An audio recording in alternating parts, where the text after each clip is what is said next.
اندرما housing درخواست گزاروں کی 3 زمرے جات میں تقسیم 71,000 استفادہ کنندگان کا انتخاب پہلے مرحلے کے لیے عنقریب منظوری۔ اندرما ہاؤسنگ اسکیم کے لیے داخل کی گئی درخواستوں کو عہدیداروں نے 3 علیحدہ زمرے جات میں تقسیم کیا۔ اندرما ہاؤسنگ کے تحت حکومت نے زمین رکھنے والے غریب خاندانوں کو مکان کی تعمیر کے لیے 5 لاکھ روپے کی امداد کا اعلان کیا۔ اسکیم کے تحت داخل کی گئی درخواستوں کو 3 علیحدہ گروپس میں تقسیم کیا گیا ہے۔ مکان کے لیے اراضی پلاٹ رکھنے والے افراد چاہے وہ جھوپڑی میں ہو یا اراضی مکان میں کیوں نہ ہو، انہیں L1 زمرے میں رکھا گیا۔ اراضی یعنی پلاٹ یا زمین نہ رکھنے والے درخواست گزاروں کو L2 زمرے میں شامل کیا گیا۔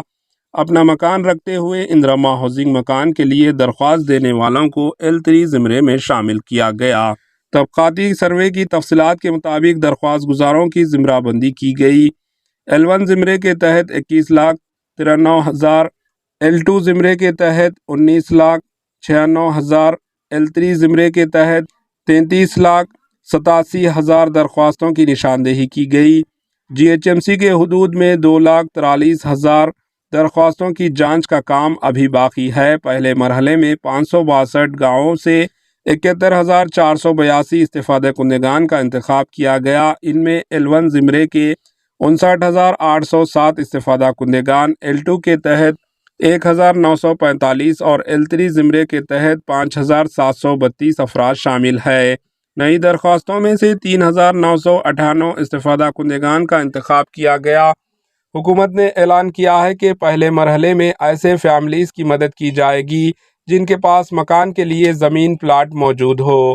ان میں سے L1 زمرے کے تحت 59,807 افراد خاندان کی نشاندہی کی گئی۔ L2 اور L3 زمرے جات میں نئے درخواستوں میں سے 11,675 افراد کا انتخاب کیا گیا۔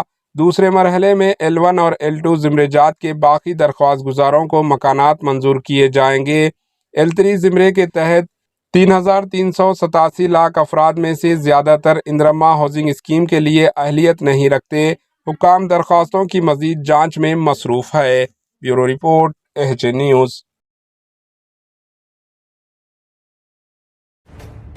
AHN نیوز کے YouTube چینل کو سبسکرائب کریں اور بیل آئیکن کو دبانا نہ بھولیں تاکہ آپ کو ہر نئی آنے والی ویڈیو کا نوٹیفیکیشن بر وقت مل سکے۔